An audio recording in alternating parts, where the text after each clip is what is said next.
Welcome to Archangel Revelations and Prophecies 444. I am Gat, your host. A viewer requested the Twin Flames natal charts analysis, so that's what we're going to do.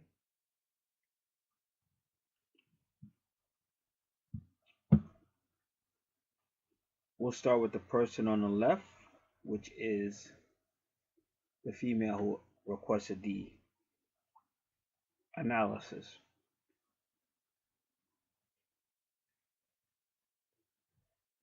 Her first house is Sagittarius and Aries, and that's her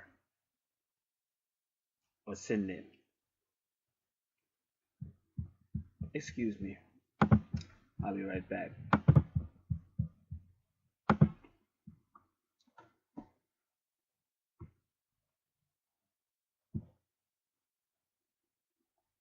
All right. So it's a lot of retrogrades.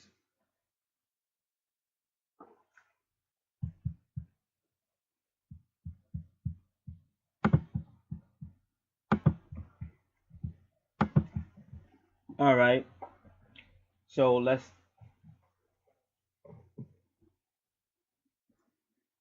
talk about what the retrogrades can symbolize. Retrogrades can refer to past life situations. Retrogrades can refer to karmic debts. In other words, in a past life, we did things that we have to atone for in this life, or that we have to say if we were very selfish in a past life. So in this life, we got the retrogrades, which is telling us we have to be more considerate. But each planet has its own definition. Each asteroid has its own definition. Each house has its own definition. So you have to take it step by step. And sometimes when you do that, you start to get even a fuller picture. But right now, we're looking at the first house. It's all about the self and the personality. So this person is a healer. That's Sagittarius is a healer, a friend, a good listener. And Sagittarius represents and rules the ninth house of higher self. So this person may even be conscious of their higher self. And most of our consciousness is there because the spirit realm puts it there. Otherwise, we wouldn't have it. Just like if you were a Christian, you say, "Oh, I don't really care about the Bible. I don't really care about Jesus until I got the Holy Spirit. And ever since I got the Holy Spirit, now I read my Bible and I believe in Jesus."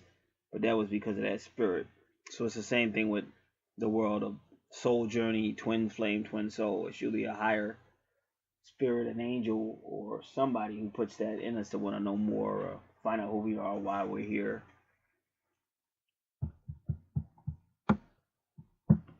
And some people say, well, it's not a spirit, it's just our higher self. And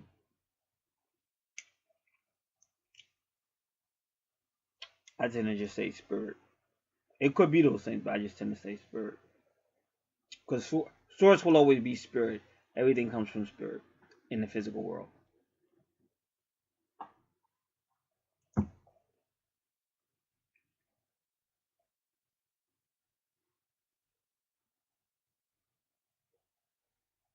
So the first house has Uranus retrograde. Uranus is just independent, likes to dance to its own tunes, its own beats. And Uranus is not like Saturn. Saturn likes to put down order, law and order and rules. And Uranus and Saturn don't get along.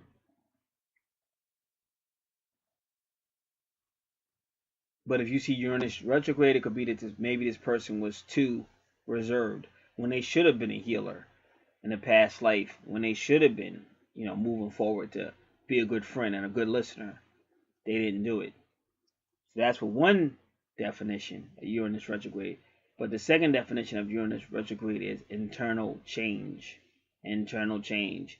And usually when Pluto is retrograde, like yours is, and there goes Libra, a relationship, something hits externally that causes a person to change internally. So Pluto retrograde can mean an external change, and Uranus retrograde can mean an internal change because of a Pluto external hit. Lilith is just the feminine aspect, whatever aspect of a soul relationship that wants to be appreciated, loved, that would be Lilith. And when you see Lilith retrograde, that implies that that relationship, the feminine, or the aspect of the soul that wants to love, the hugs and things like that, because it doesn't always have to be feminine. It's really the aspect of the soul that likes to be loved, hugged, and everything. They didn't get those loved hugs, or they didn't feel like the person made them feel important. So you have a Lilith retrograde. And then you even have Neptune in your first house. Neptune is usually just idealistic, so sometimes if you see a Neptune retrograde, especially with this many retrogrades, the person may be somewhat of a pessimistic, because Neptune is an idealistic dreamer type planet, and if it's retrograde, then this person may not have been. They were the opposite. They were like a negative thinking person, pessimistic person.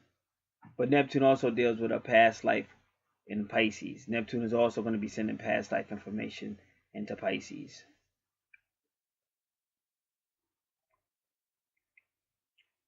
So that is a way to start off a natal chart. Now we go right into your second house, which is ruled by Taurus, concerns your finances and your possessions. And you have Capricorn here, who is a hard worker, and they're both earthy. So this earthy house, person is conscious of having earthly things and earthly possessions and earthly finances. Capricorn rules the 10th house of career and reputation, so they do care what people think about them, and they will try to look good for people. They at least care what people think about them. And that is your Juno. Juno means you would find a relationship with someone in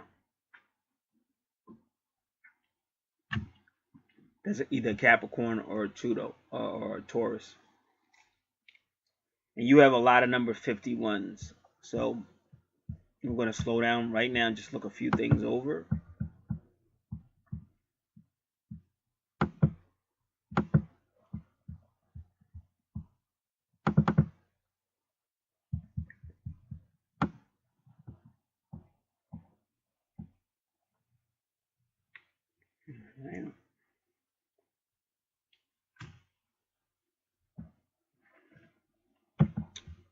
So we're going to go to natal numerology. And all these number websites, all these number websites will be on your natal chart folder. Your natal chart report, I should say, or worksheet, natal chart worksheet.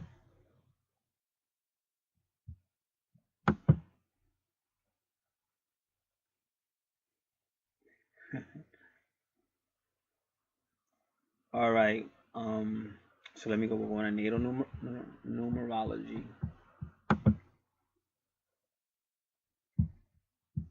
Just give me a moment to get there.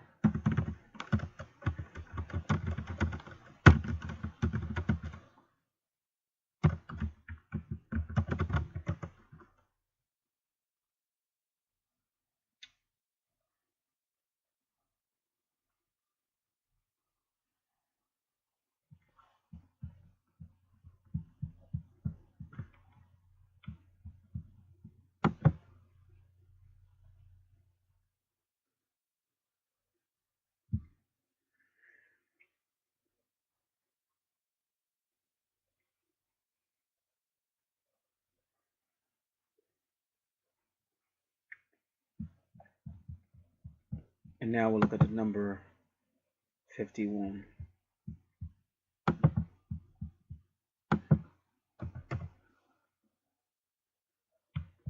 All right.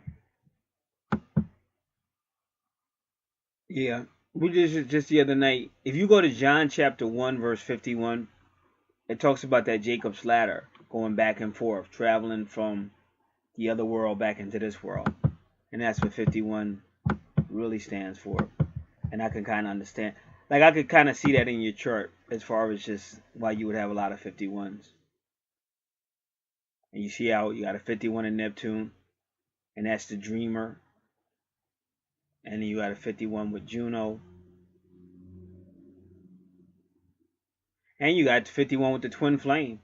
So you can't, like 22 at your where Scorpio is.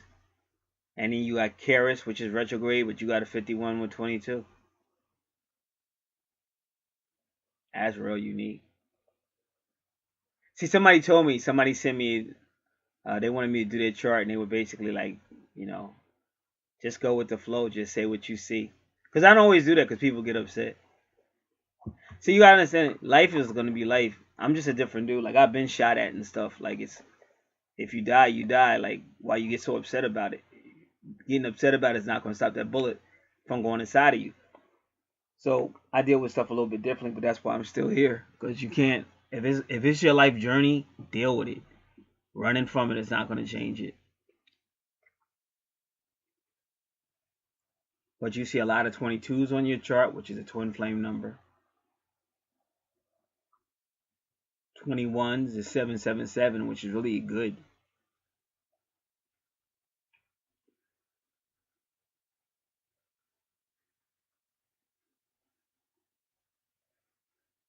And that's why I've dealt with people that said, oh, you're going to think I'm crazy. I go, no, I'm not. Let me see your natal chart. And I've had people tell me some weird ass shit, but I can prove it on a natal chart. You can see it. So you just got to learn how to deal with stuff. It's not that serious. It's only serious if you overreact or if you worry too much about what other people think about you.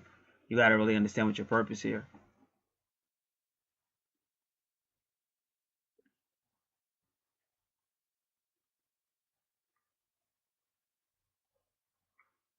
And you have a true north node of 15.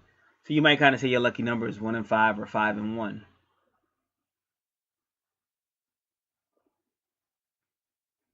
All right. So now we'll move into your third house, which is the house of communications. And you have Aquarius there. So Aquarius is about really teaching or coming up with innovative ways. And Aquarius rules the 11th house of friends and associations and groups. And you have a lot of energy to do that because you have Vesta there. The asteroid Vesta is in your third house. So you're a good communicator with people and things like that. Now you may choose not to do that. I wouldn't know, but you definitely have that gift. You have a universal gift to actually like teach people and stuff like that. And come up with innovative ways to do things. Now your fourth house is ruled by Cancer, but the moon rules Cancer, but the moon used to rule Pisces. Now, Cancer is very watery, emotional, motherly, nurturing, and so is the moon. And Pisces is ruled by Neptune, and your Neptune is retrograde in your first house. So this is about healing to a certain degree. It's your higher self because there's Sagittarius with Neptune. It is your higher self. And Pisces is spiritual. Like Pisces is more like angel card spirituality. And Scorpio is more like a tarot cards. And Pisces is more like archangel cards. But they're both spiritual. They both deal with different worlds and stuff like that, different dimensions. So you got all that going on in your family, and that's your family house, your fourth house. It's also your higher education house. Your third house is lower education, meaning not lower in status, but lower in age, like younger education. And then the fourth house is a higher education, like younger adults to adults.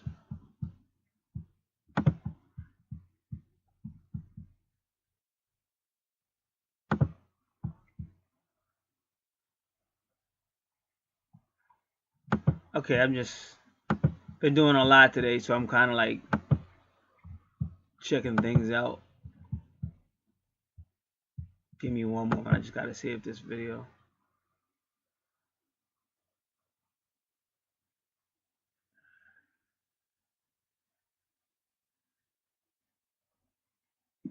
Welcome to Archangel Revelations and Prophecy System. But that's what I think this card means. Pisces is saying, chill out, gentle. Everything gonna work out, but you're gonna have to learn how to let that person live, and you gotta learn how to trust in the spirits. And see, one thing I said. All right.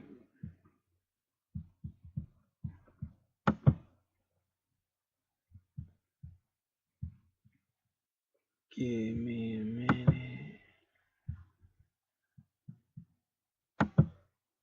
Give me a minute. All right.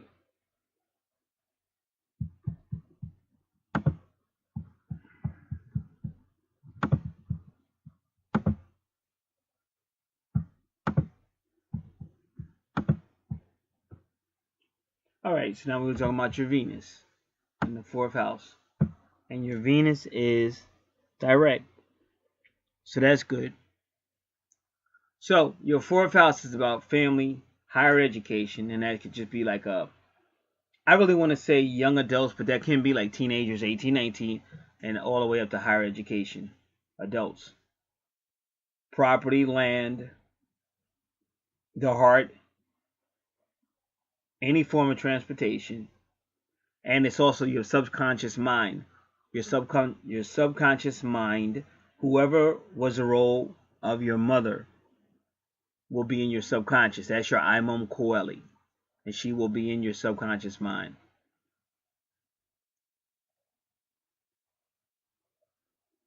So you got Venus there, so it's obviously love there.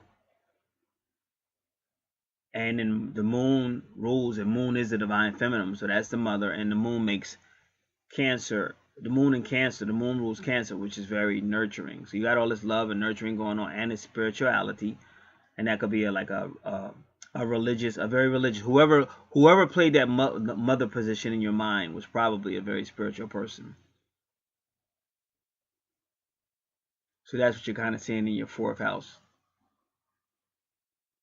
And even when dealing with education, if you had education, that could even mean some type of school that was connected to spirituality, like a Catholic school or any type of thing. But that's what you're seeing in your 4th house. It could even be Sunday school, but this is like, I just see it a different way. See, sometimes this stuff is just intuition. I see it more like you got some Catholic schools, and you have some real schools you can go to. Like if you were like, there are Christians that go to certain colleges and stuff that are just college camp that are Christian.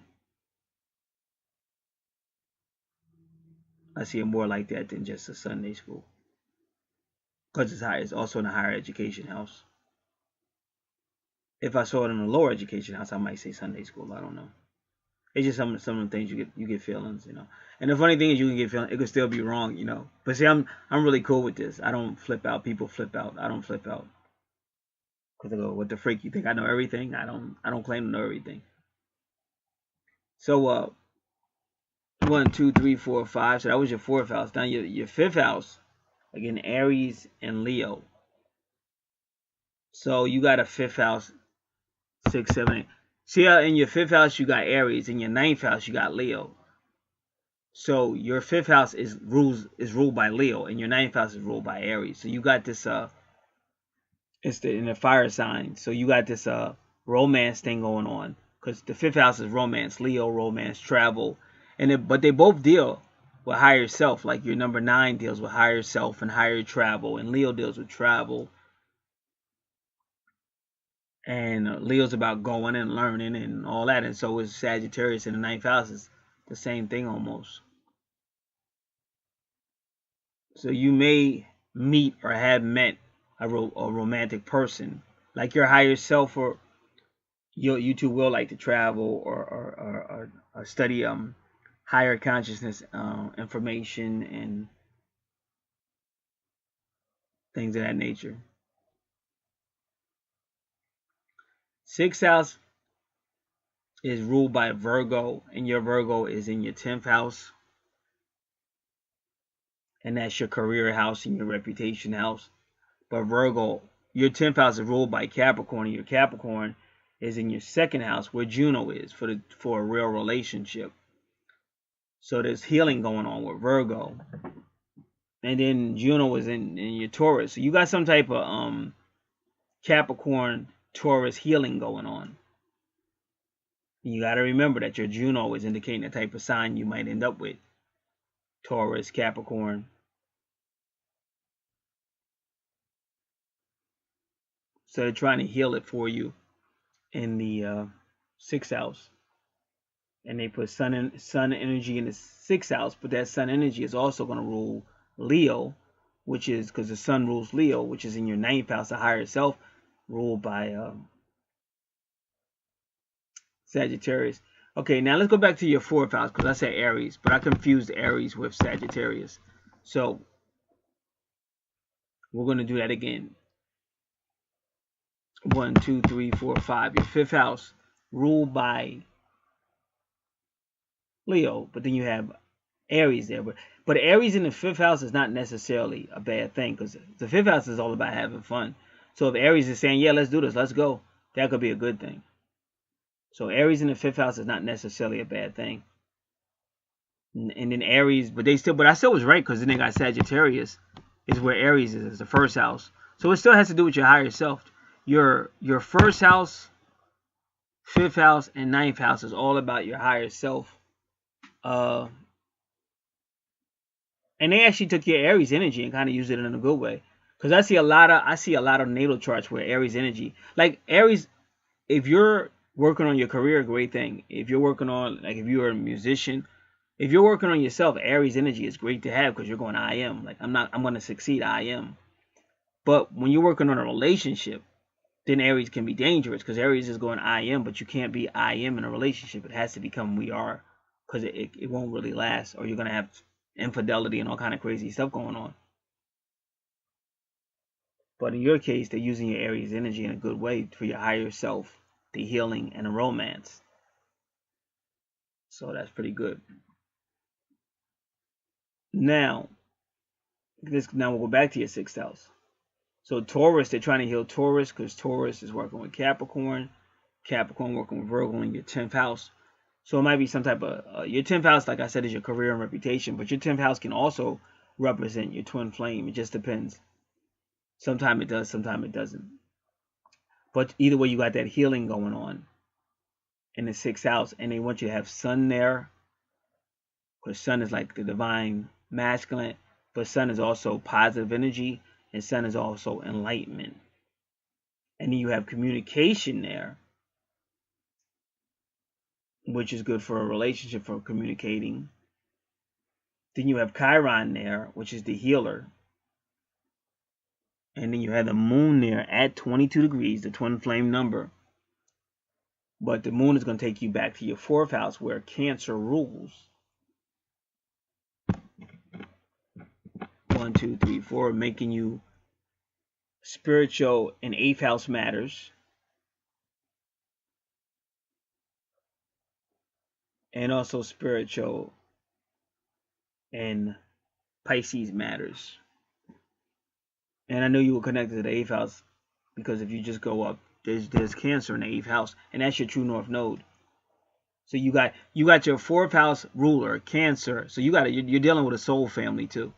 And that's why a lot of times you see a lot of, whenever you deal with soul families, like when you be hearing like crazy stuff, and you say, are those people really related? Are they related by blood? Because it's soul families, and it just be crazy.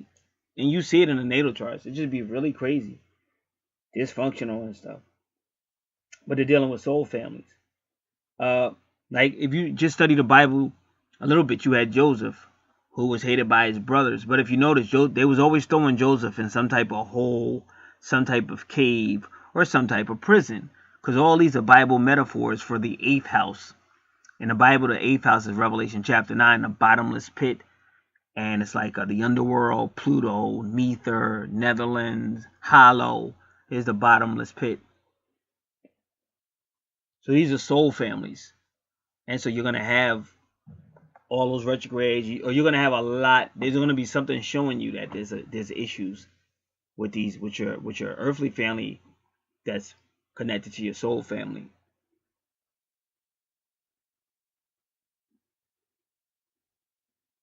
And like some of these people have gifts. Even believe it or not, a lot of those so-called religions, when you see a religion that like almost all the main leaders of that religion are brothers or fathers and daughters, and those are soul families, and that's why they do stuff like that. It's just like that. That's all I can tell you.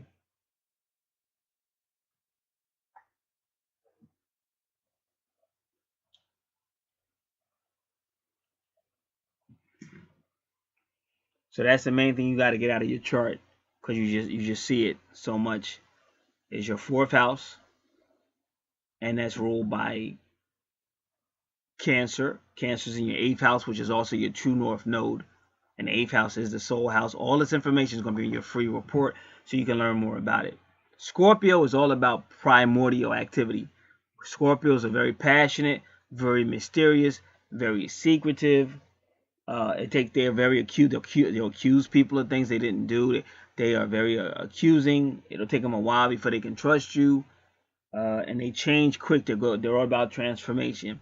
If a Scorpio comes around you, it will be some type of attempts to make you change something about yourself.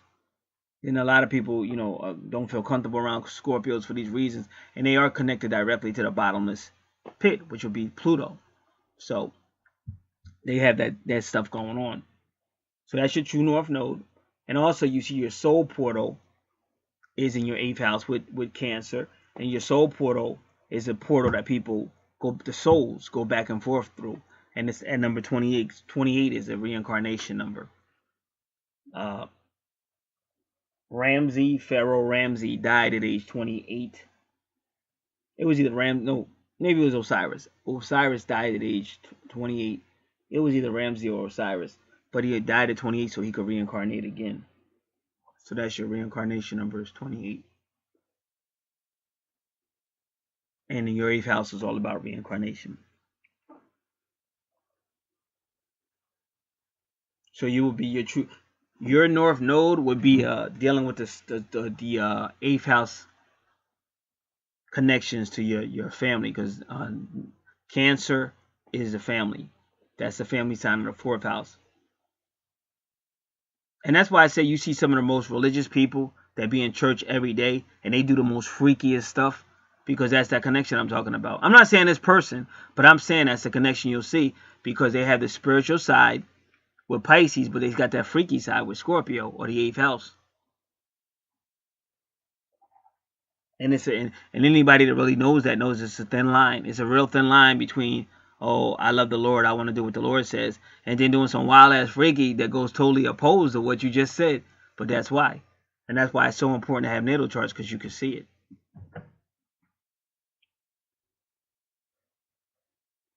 Then we go into your ninth house. We already explained your ninth house. And now we go into your 10th house, which is just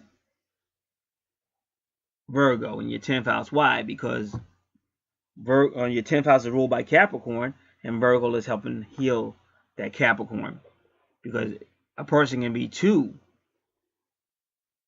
focused. That person can be too they need more life, like, because Saturn just wants to break down law, but Saturn rules Capricorn, so Capricorn might be the same way. So Virgo is trying to say, no, you can loosen up, no, you can have some fun. And that's why when you go into the 6th house, you don't see no retrogrades, because they're trying their best to make you out to be a great communicator, a sunny person, a lovely person, and even a romantic person with the moon. And they're taking the divine masculine and the divine feminine, the sun and moon, and putting them together to have that balance and effect. And then they're giving you the power of Taurus to be successful, and they're giving you the communication skills of Mercury, and they're even giving you the healing skills of Chiron. So the universe is really going out of this way to say, hey, listen, you got these past life issues going on and these past life things, but we're going to help you to have a great life. And that's why I said it depends. That's why I said people overreact. Like I heard somebody tell me one time, oh, my life is fucked up, I have a lot of retrogrades. And I was like, what does that got to do with anything? Of course your life's going to be fucked up if you say that. If you confess it, of course it. Because, just like this natal chart, everything is not retrograde. It's what you look at, is it half full or half empty? Each person's got to make their choice. So now we enter the 11th house, which is ruled by Aquarius, and your Aquarius is in your 3rd house of communication. The 11th house deals with friends, associates, and groups. But the 11th house can also be when both twins souls say, let's work together, or one of the other ones says, hey, let's work together. Because the Aquarius house or the Aquarius age is really about submission, because with submission comes enlightenment. Because when you go back to your soul journey while you're really here, that's enlightenment. Because most people won't. Most people are going to stay in 3rd dimensional thinking. And even if the universe takes your soul member and puts it right next to you, because you stay 3rd dimensional, you still won't accept it. They won't accept it. So that's what your 11th house is, to make the twins connect. So that's why they have Libra there, because Libra represents your 7th house of relationships. And then when you go into your 7th house, look who's there. 1, 2, 3, 4, 5, 6, 7. Gemini, the twins. So your 11th house is trying to make both twins commit to the twin flame relationship, which is the Aquarius age. And why? I always tell you guys, 8th house, you might meet your twin, but if you're on 8th house stuff, all you're going to do is have a whole lot of sex, and that's it. And once you get sick of the sex, you're going to separate. In order for the twins to really commit, they got to have that communication. They got to talk. Because I like somebody saying, oh, I can't live without you. Because that's somebody they've learned how to open up to and talk to, and they're like best friends, and that's what twin souls are really supposed to be. But they don't do that without the commitment and the communication. So that's why you have the Libra in the 11th house ruled by Aquarius. Aquarius is in your 3rd house, which is communications. And then on your 6th house, where they're also trying to heal the relationship, there goes Mercury, the communicator. Scorpio is mostly for primordial stuff. Sex, secrets, animalistic activity, stuff like that, the lower level. It's like coming out of the womb. But then once you come out of the womb, you got to start growing. And the whole twin flame union is about that sun, really. At the end of the day, they both finally connect. And that's why they go solar ascension. So you have Mars retrograde, which can imply past life struggle.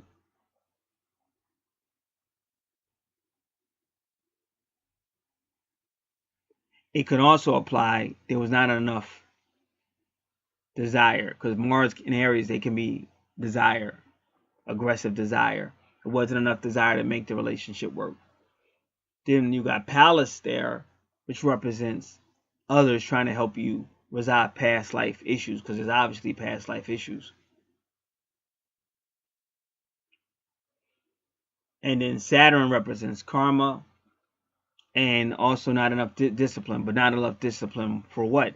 Well, what are you looking at? You're looking at Libra. So not enough discipline for a Libra or a relationship.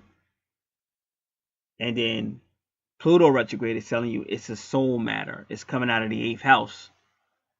And your family is connected, because when you go back to the 8th house, there's 6, 9. And I keep saying a lot of twin souls are connected right directly back to the family. Because at the end of the day, your twin soul is your family.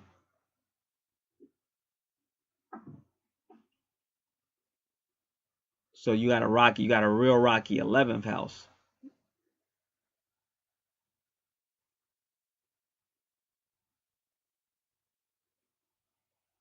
So again, the karmic debt to be met is to not give in to any aggressive energy that would be selfish. Because you got to think relationship. To work with any insight you get that's trying to help you get to your soul journey. That will be Pallas retrograde. And stay in the realm of what a relationship is. Because if you see Libra and you see a Saturn retrograde, that means this person is kind of like going against the grain. They're not standing to the boundaries of what a relationship should be.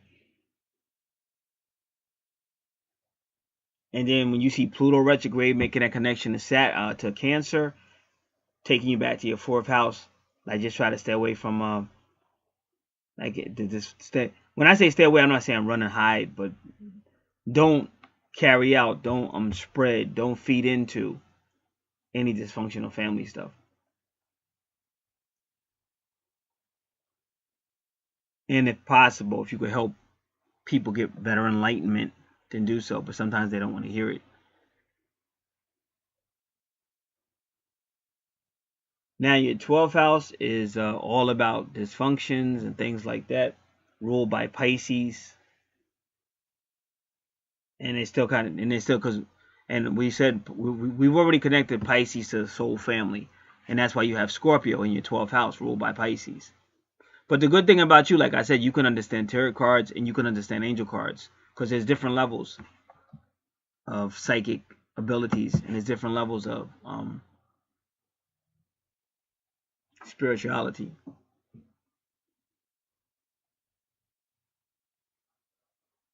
So in your 12th house, they're trying to address your any dysfunctions you have, and they're dealing with them.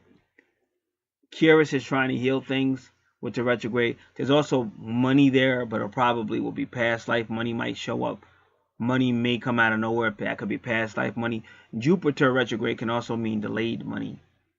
But now in your 12th house is all about hospitals, police, courtrooms, judge rooms, prisons, anywhere where they're locking people up. It's also about animals because the 8th house is the belly, it's the womb, it's the internal, the bottomless pit, the underworld, it's Pluto.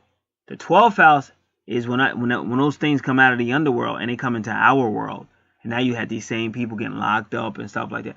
Like, you already see it. You already know it. When you see people and they just love the color black or they're all tattooed up and everything, these are coming straight out of the 8th house. It's like when they hate anything that has to do with any type of, you're not telling me what to do after police. That's all coming out of the 8th house. And so what do? You came from the prison. Now we're going to put your ass back in the prison. So that's what you see a lot in the 12th house. And even if it was just like a nice family could have a fight, but if it got a little out of hand, the police are still going to show up. That's all the 12th house.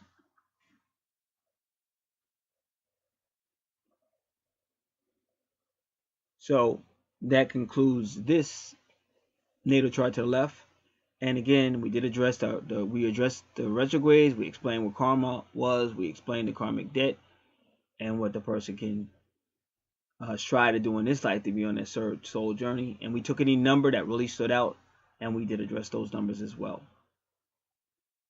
Now, we're going over to the gentleman's chart. Now, his number is 12.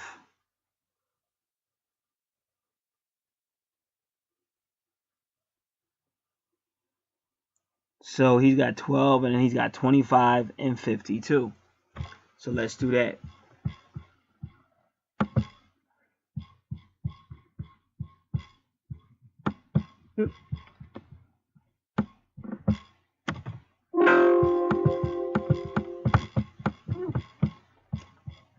You have to excuse me because this website wants to be funny. And I'm not in a laughing mood. Tee-hee. Alright, 12. 12 can be twin souls after the struggle, but we'll see. I have to see it to believe it. Twin flames after the struggle. And I believe I said 25, and I think I said 52.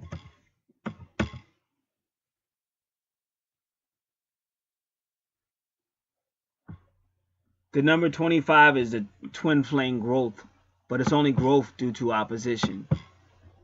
Because I hate to admit it, but twin flames are supposed to separate and not get along at first and all that.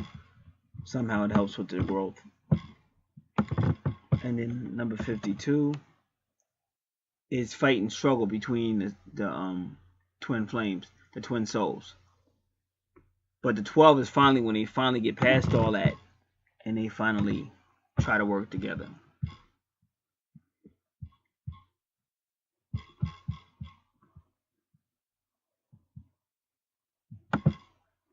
So now let's go. Now, he's got a really unique, well, see, this time we have this time we have is we didn't have a real time, so we had to do it intuitively. But this time we have for him is unique because his 12th house is really his 12th house.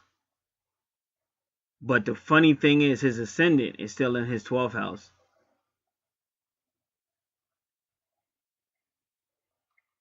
But his first house would be the 6-9 in Cancer.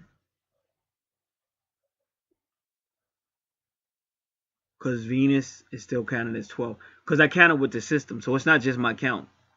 I counted with the system. So I wanted to make that clear because some people would see it, the ascendant and the east point, and they would say that 12th house is the first, but it's not. Because I counted everything and it all came to 12. So his first house is the 6-9. So the 6-9 is Cancer, again, the family. And with Aries. So ironically, he's Cancer is a nurturer. So he's kind of like a nurturer, but he's also probably family minded as well.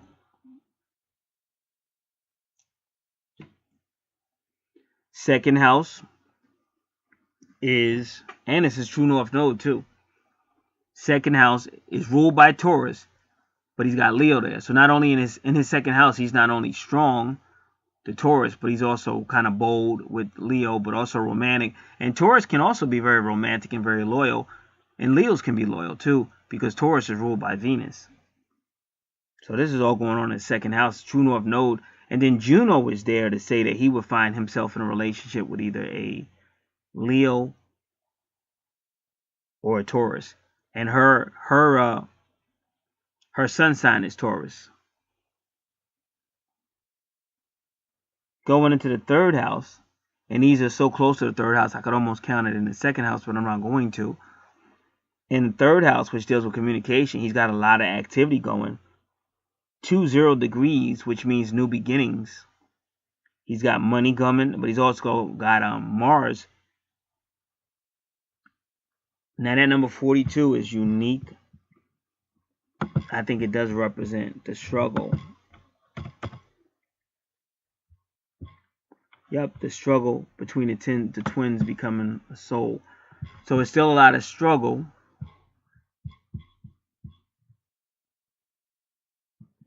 But the good news is he's going to have Juno money with that struggle. Because if you notice, Mars is at 42, which is the struggle, and the Jupiter is at 24, which is the end of the struggle. Like whenever you see double digits like that, 42 and 24, one is the turn on and one is the turn off. One is like the beginning, the process, and the other one is the end of the process. So he's got money coming because of these reasons. And I think we already told y'all what number 25 means. And it's healing in his third house. So he will be a healer. And what's unique is his Virgo is with Saturn. And Saturn rules Capricorn. And her Virgo is in Capricorn, in 10th house. And it's still talking about healing.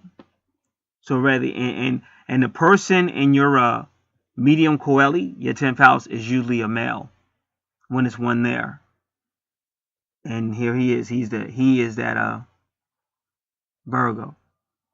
So you can already see a soul connection.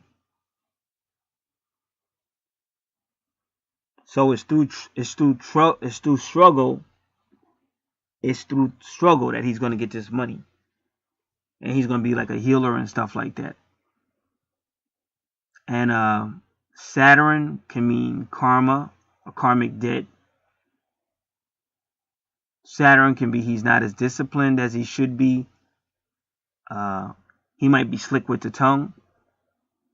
Because sometimes, like somebody could tell you the truth and you don't like the way they said it, but it still was the truth. And that's kind of what I'm getting out of this third house. It's like if you got a rapper and he make a whole lot of money out of being a rapper, but he be talking crazy. Like you say, why would you even pay somebody to say some stuff like that? So that's what I'm getting out of the third house. Because he's a healer. Health and service. He's a healer. But he's not going by no standards. Like Saturn is retrograde because he's going to say what he feels.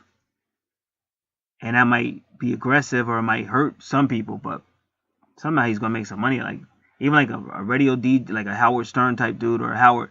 This person is just gonna say what he feels, and people are gonna like that about him, and he's gonna make money off of it. And he's not gonna be held back by Saturn energy. And that's why it's kind of funny, because in her 10th house, if you notice, it's nothing stopping Virgo. That Virgo, there's nothing there. It's just medium coeli. And see, when medium coeli is in the 10th house, it can be a male. It can be a male presence.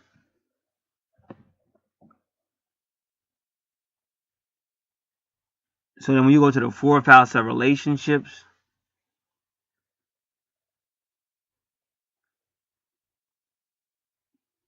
you got, I'm sorry, you got let me do it again. 1, 2, 3, 4. You got the 4th house of family, but you have a relationship there, like Leo, Libra. And then you got the Pluto retrograde, which again is dealing with the 8th house of souls. But if you look over to her chart, her Libra has Pluto retrograde in it.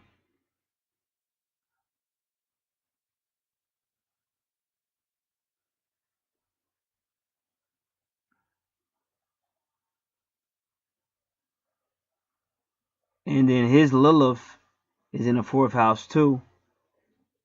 But his Lilith is direct, which is a good thing.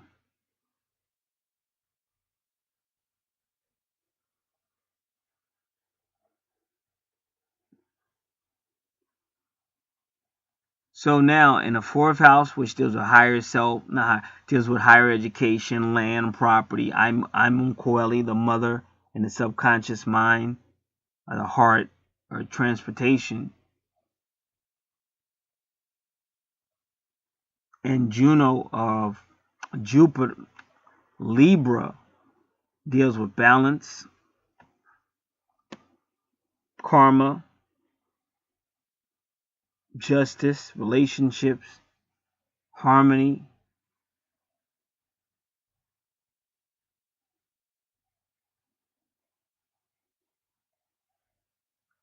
And again, Pluto retrograde could mean an attack in the 4th house, like something happens suddenly in the 4th house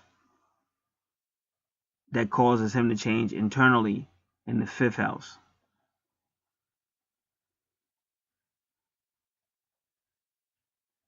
But it's still, at the end of the day, it's still got that Libra relationship connotation.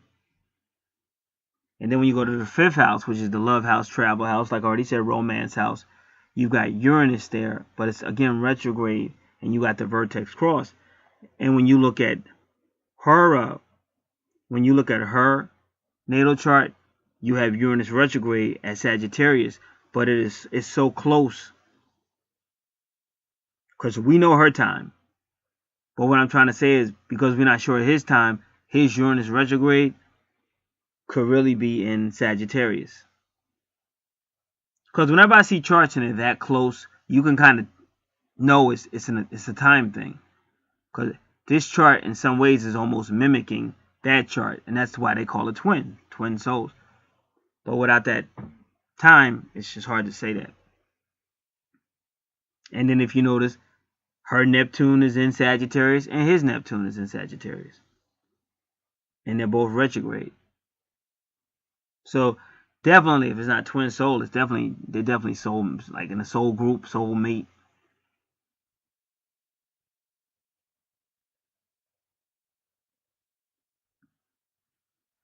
And I kind of get the vibe that sounds a little weird, but I think this guy's bold enough to like deal with her family, and I don't know if that's true or not. But it just seems like he's not really afraid. Like he says what is on his mind. Like maybe at first he wasn't, who knows? But he finally got to the point that he kind of says what's on his mind. It reminds me when I used to watch come on, O'Donnell. But I don't think her name is Rosie O'Donnell. I'm not talking about Rosie O'Donnell. Come on. The real famous family show. Roseanne, is it? Probably Roseanne. Let me see. I want to see it though. Yep, Roseanne. So her daughter had a boyfriend, and the father was just being a man. So the father kept trying to bully the dude. He was like little, because her father was a big fat guy, and the dude got sick of the father bullying him. So they was in a garage one time, and the father really tried to punk him down, and he got sick of. So he stood up for himself. And then after that, they became best friends and shit. Like after he stood up to his father stopped trying to bully him. And I had a girlfriend because my sisters was rough.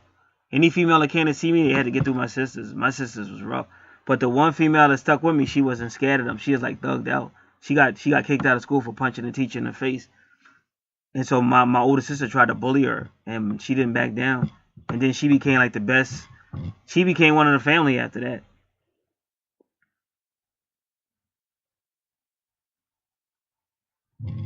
All right. So that's the kind of vibe I'm getting from what I'm looking at through the charts. So you gotta let the charts speak, because the charts tell a lot of truth, and sometimes people can't deal with the truth. But it's like somebody could be sick, and the chart will tell you how to get healing, but you gotta humble yourself and just be willing to listen to it. All right, give me 1 minute. I'm just trying to get something out of here.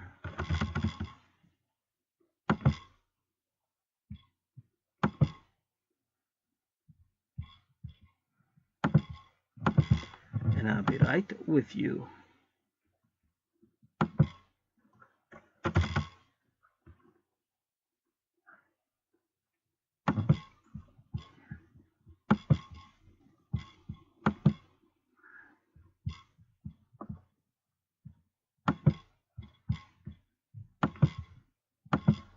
All right. And then so that was what? 1, 2, 3, 4, 5, the fifth house. And again, like I said, it's a Scorpio thing going on, because you got Scorpio there, so you're dealing with the 8th house.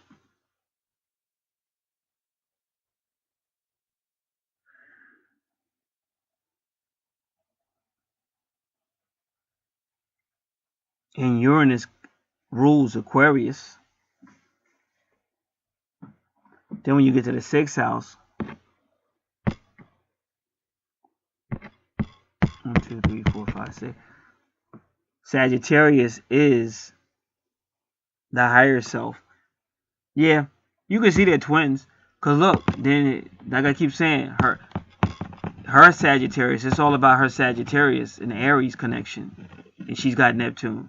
And then he's got Sagittarius in 6th. And I told you that the 10th house is about the twin flames sometimes. And this is his 6th house is Virgo, and takes her right to her 10th house with Capricorn.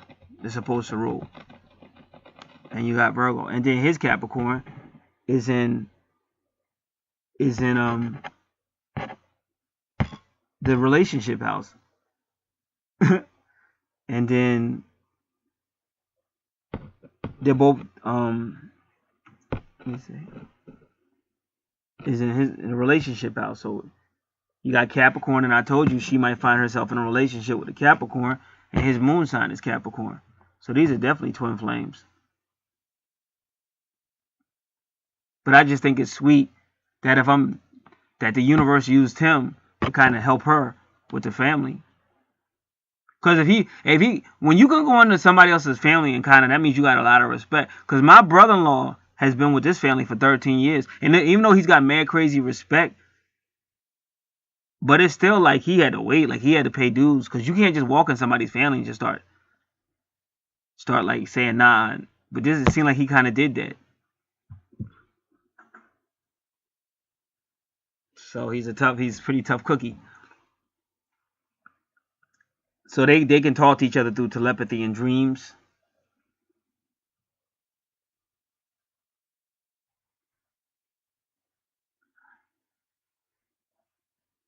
One, 2, 3, 4, 5, 6. 1, 2, 3, 4, 5, 6, 7. 1, 1, 2, 3, 4, 5, 6, 7. So in his 7th, notice how the moon is in his 7th house and 8th house, because the moon deals with soul and reincarnation and stuff like that. So that's really why that's there, the moon sign. And then also he's a teacher as well with Aquarius. But that's his Aquarius is in the 8th house, but this is all soul matters, but it's still Aquarius. And the real reason why Aquarius is in his 8th house is to try to help him to make sure he submits to the twin flame union, the twin soul union.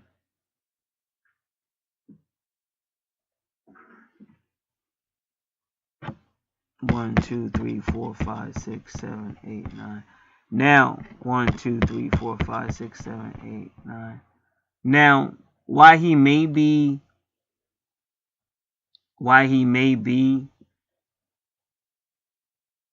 kind of unique in what I was saying about him is because there's somebody connected to him in the 9th house. Whenever you see medium coeli in the 9th house, it's usually a female.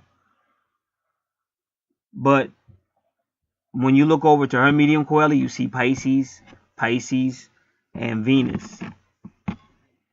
So it's a beautiful love story. See, it's this female in his 9th house that made him strong enough to stand up to her family. And that female is her, because she's the Pisces with the Venus. That's beautiful. That's very romantic. Now in the 10th house is usually the career sector. So he's some type of leader, and he's got individuals helping him. Because that's Palace. He's some type of leader, and he's got help. And Palace usually is supernatural help. So I'm going to see if there's a number for 9. See, I don't want to use angel numbers for 927 because all you're going to get is like a positive. And this is something a little bit more than just, positive. You got to really find out what's going on. What's his help? So we're going to try riding the beast. Number 927. And plus 2 and 7 is 9, and then 9. So it's even 9. It's actually 2 9s. So we're going to keep it at 927. Okay, they don't want to give it to it. They don't have it, rather. And so we're going to do it this way. We're going to see if the matrix has it.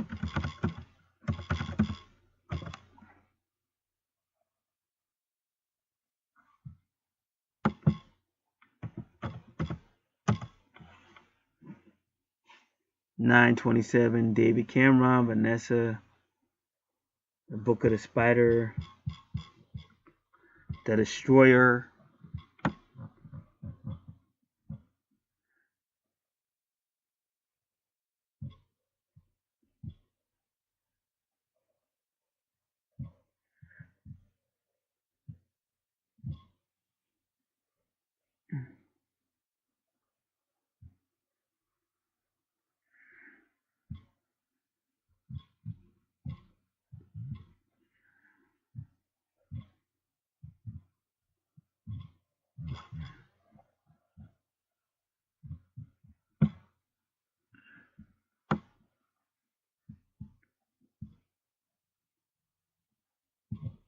All right.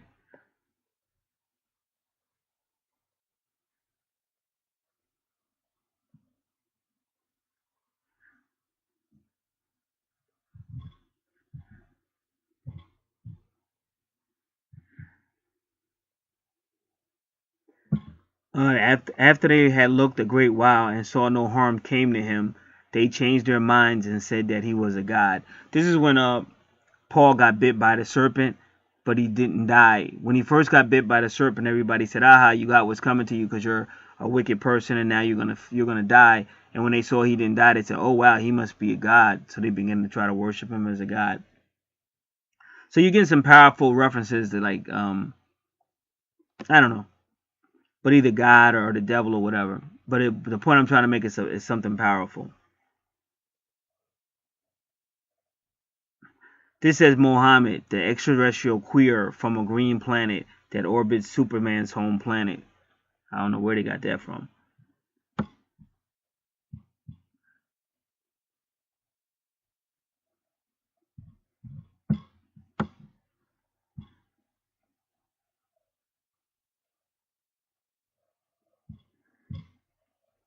A lot of anti-Jew stuff.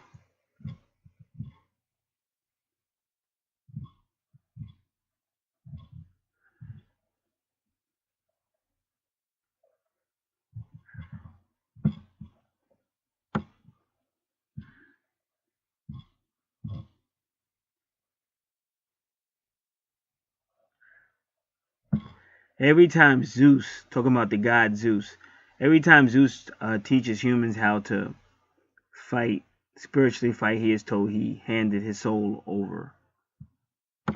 Alright, well, that's Gematria for the number, Gematria for number 927. And the number 9, just so you know, is always a conclusion.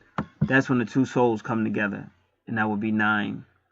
So let's just look at the number 27 really quick.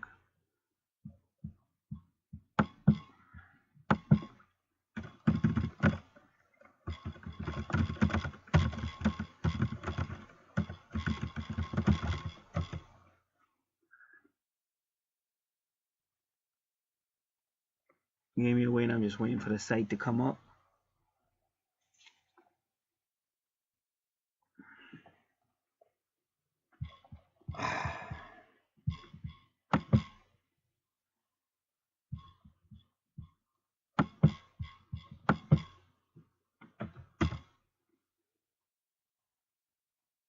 Unification of duality.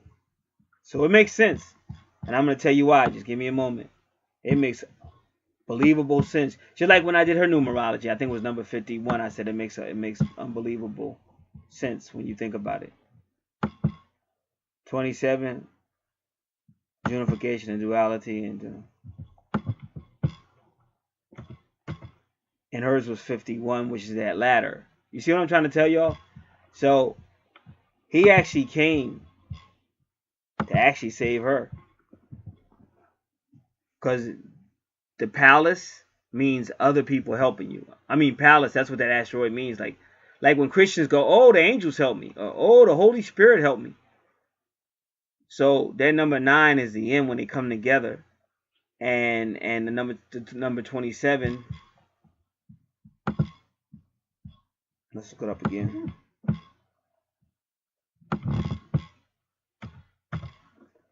Is surrender, spiritual oneness, or unification and duality. Unification and duality. Like no more fight, no more in this surrender.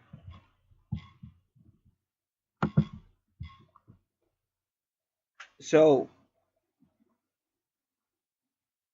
that dude was a wimp. Like on Roseanne, he was a wimp, but he wasn't gonna stop loving that man's daughter. And the man really wasn't trying to scare him. He just thought he was protecting his daughter. So to him, he was like, listen, this dude can't protect nobody. He's a punk. He's a wimp. And I'm going to prove it. And so he would always try to bully the guy, and the guy would always back down. Because he was a wimp. And then he got sick of getting bullied. So he finally had that guy in that garage, and he just kept pushing that dude. And that dude just got sick of getting pushed, and he finally manned up. And once the father saw that he could be tough, then they became best of friends. So you see, it's Aries right there, and Aries is the aggression. So me, I'm like from the old school. Like I try to stay out of people's business. Now, when I was younger, I really did. I got involved with a lot of people's business and got myself in a lot of trouble. So I learned how to keep my mouth shut as far as getting in people's business. And now, but when I deal with all this natal charts and stuff like that, it's like certain things are done certain ways. And sometimes that person that says something can change. Like, because this is really a family situation. This is a soul journey. And when you actually understand the whole thing of soul reincarnation, a lot of times that person has every right to speak up, because that could be somebody's real father. Or that could be some. I mean, it's hard to understand, and you have to really study this, and most people don't want to. They just get freaked out, and they don't want to. They just go somewhere else. But if you see it in a natal chart, So they took her Aries energy and they turned it into love. And now you heard me say it. Very rarely do you see a natal chart where Aries is about love and working together. That hardly ever happens. Aries is I am. Aries is aggressive. And so both of these charts tell us a love story that complement each other. And because she is an Aries about love, it's easier for her to work with him. Because they're using her energy to work with him. And then wherever she's a Sagittarius, he's a Sagittarius with telepathy, with Neptune.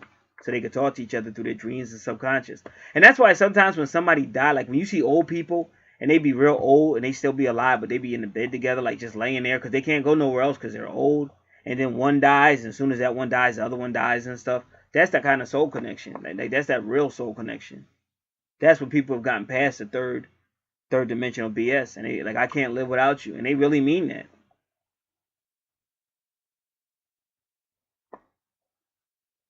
And in their own way, they're helping out family members because it's all one soul family. And to really help your family get on the right track, you got to really be strong because people want to do what they want to do. And you got to have a lot of energy because like me, I never really had a lot of energy. So I don't really have a lot of time to be helping people solve their problems. I got my own problems. So you see a lot of that. Now look over there. Now follow me, y'all. Find the sun. Do you see the sun? Yes, you do. Do you see Chiron? Yes, you do. I'm saying on both charts. Do you see the moon? Well, you see the moon over there. Do you see Mercury? Yes, you do. You see how much? And do you see Taurus? Yes, you do. Do you see how much they mimic each other? That's freaking awesome. That's why I love what I do. So that is the 11th house. The 11th house of communication is dealing with her 6th house of healing. So those two are really healing each other. Like this is a perfect natal chart for twin flame healing. They're really healing each other, but not only that, but they're also working on the families.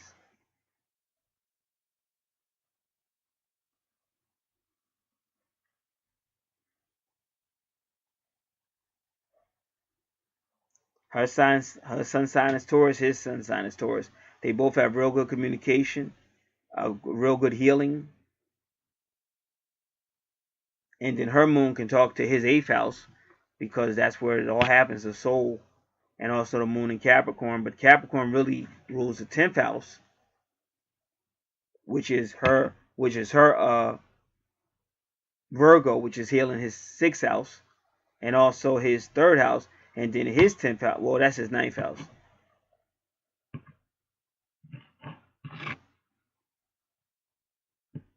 But I'm following that moon. So his moon rules really rules Cancer.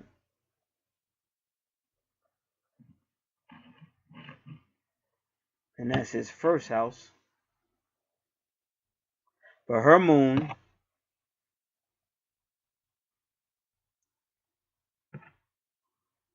and then you two should also study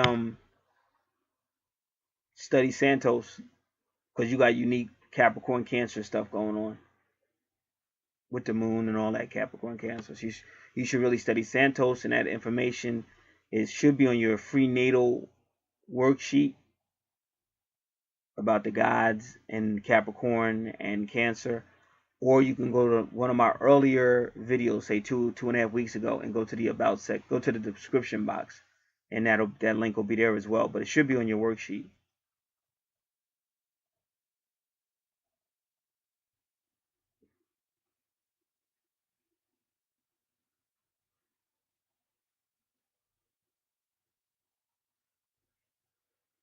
So with Taurus in the 11th house ruled by Aquarius, that's what it's doing. It's strengthening it. It's making that whole, I want to submit to you. I want to work with you. I can't live without you. It's going to make that whole Aquarius energy stronger.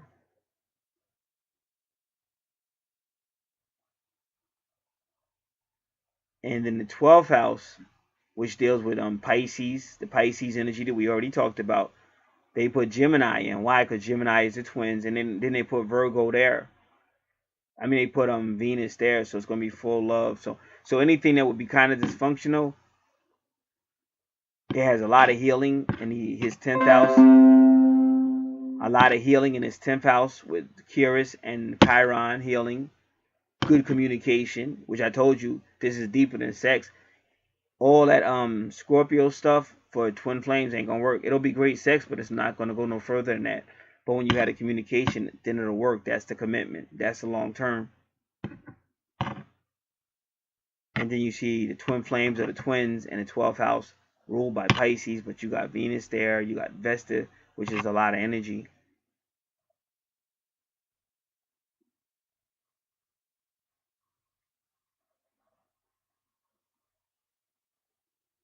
But their union, of course, their union is about them, but it's also about the dysfunctional family, because it's all connected. Both of these charts, like, they both tell a story. That's how twin flame chart is supposed to work.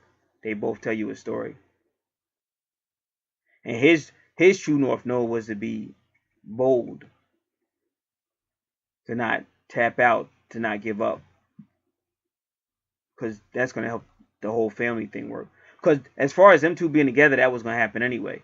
But his true north node is to really help with the dysfunctions, like of the family and stuff like that. And everybody has dysfunction. So first house, second house, his true north node. He may end up in a relationship with someone who is either a Taurus or a Leo, which I probably already said that. And that's what you have. The Taurus, her sun sign is Taurus. And then where's her Leo? 1, 2, 3, 4, 5, 6, 7, 8, 9. And her Leo is the higher self. So you're dealing with your higher self, because her Leo is in the 9th house, the higher self. So that's amazing.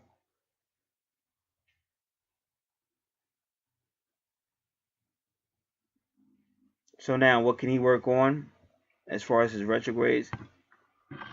He looks like he has 4 planetary retrogrades. But I'm saying his retrogrades are directly connected to hers. I wouldn't really even the main thing is just try to help everybody move forward in a positive way. And if somebody needs attention, make sure they get it, because that could cause a Lilith. You don't want a Lilith retrograde. That's the one thing, because Lilith represents the dark side of the moon. You don't want to mess around with that.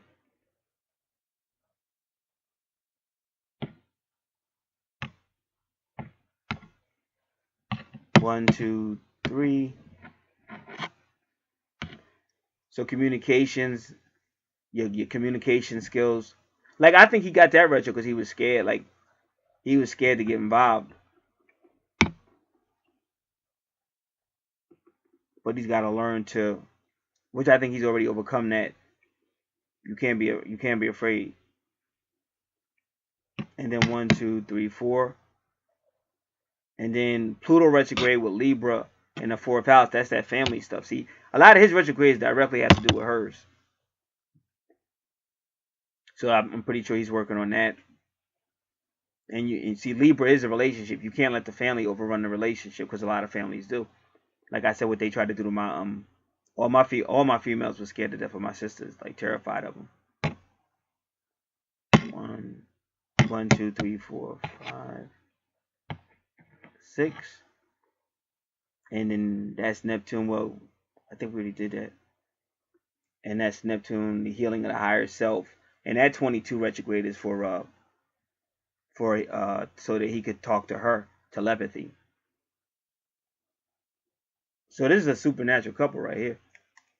I mean, but that's how twin flames is supposed to work. And like I said, if people really wanted to commit to it, that's how twin flames will work. Because believe me, if they just started talking and they realized that we are the same soul, we're supposed to be together, and they really started trusting each other, it would become natural, like holding hands, going out. You know, this is the person I want to be with. It may take a while before we really get it, but I'm not giving up. Once they had that attitude, it would be like if they both made that decision on January 1st. I guarantee by February the 30th, they would February 28th, they would be so much passionately in love, you would never know that they took each other through hell. But they don't do it. It's fear. People don't want to talk. People be really immature. And I think that's another reason why the powers that be dumb people down. because they know all this stuff. They know all about these charts. That's why they don't. They tell you astrology is wicked. They tell I'm one of the biggest Bible believers, Bible students, Christians you'll ever want to meet. But when I listen to these damn devils, they have you believing, oh, astrology is wicked. God gonna strike you down if you do astrology. Like, if you knew what they did to the early Christians, they killed them. Like, the early Christians was into a lot of the mystic stuff. And they killed them because they wanted to control everything. So they killed the people, took the holy books, changed the holy books around, and then gave them back. And then you learn a lot of stuff you believe is not necessarily biblically true. I could, because I have a Bible channel, this spiritual channel, and I take you verse by verse of what the Bible really says. So it's kind of sad, but people are waking up. That's the good news, and that's why I'm dedicated to making sure people wake up. And I look forward to the day when these liars are all overthrown, because they got to pay for what they did. And they were killing people, calling them witches and stuff. And some of these people they were murdering way more righteous than they ever were. These were a bunch of pedophiles, same thing they are today.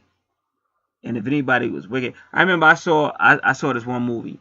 And this person had wrote a book about like secret societies and stuff like that. So the judges and everything, they took him to court and they said, okay, you're writing this book about secret societies and all this stuff that they do and this wicked stuff and immoral stuff they do. So we're going to kill you. Now, come to find out, he just wrote a book about it. But they was the ones that was actually doing it. They actually were doing all the stuff that he wrote in the book. He wasn't doing it. He just wrote about it. So they killed him when they were the real ones doing it. So that's the type of world we live in. So thank God for people that tell you the truth, and thank God that it's not always going to be that way. We're getting to the last days of this corrupt stuff we're in right now. So we can thank God for that. So that will be it. Definitely was unique reading.